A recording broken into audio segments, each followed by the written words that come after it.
Welcome to drillingcontractor.org. I'm Alex Indris, and joining me today at the 2016 IADC World Drilling in Lisbon is Susan Farrell. She's Vice President of IHS. Susan, thanks for joining us today. Thank you, Alex, for having me. I greatly appreciated it. So today at the conference, during your Market Outlook presentation, you talked about how we're currently at the bottom of this downturn. And what do you see for the future of oil in 2016 and 2017? Thank you very much, and I'm really pleased to be here, especially because we are at the bottom.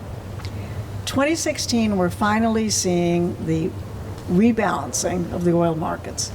For the last couple of years, in 2014 and 15, oil supply was growing faster than demand, as we know, because the prices reflected it. In 2016, we see the U.S. finally coming down again.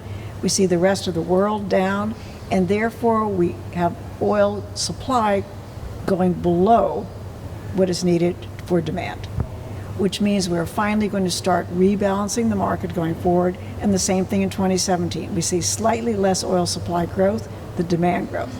So we're glad to be coming out of this bottom. And what does spending look like for oil companies in 2017?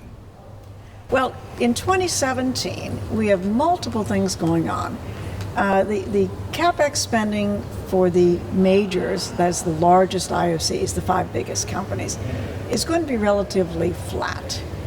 For some companies who have the best projects, it's going to be up a little bit.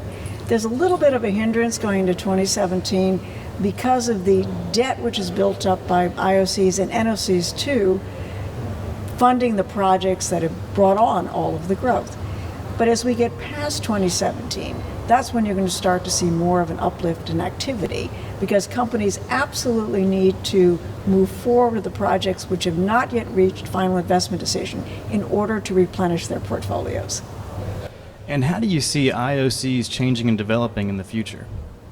IOCs have really been focused for the last 3 years, 2014, 15, and 16, on becoming much leaner, more efficient, more technologically focused companies, and that is going to put them in a position to have their projects go forward at a much lower oil price. That's what they're looking for. They're looking to make their projects economically viable at $50 a barrel. We think they can do it, and we think that from post 2017 and into 2017 is when you're really going to see the benefits of that come forward. Well, Susan, thanks again for joining us today. And thank you so much for having me. And thank you, viewers, for joining us today at drillingcontractor.org.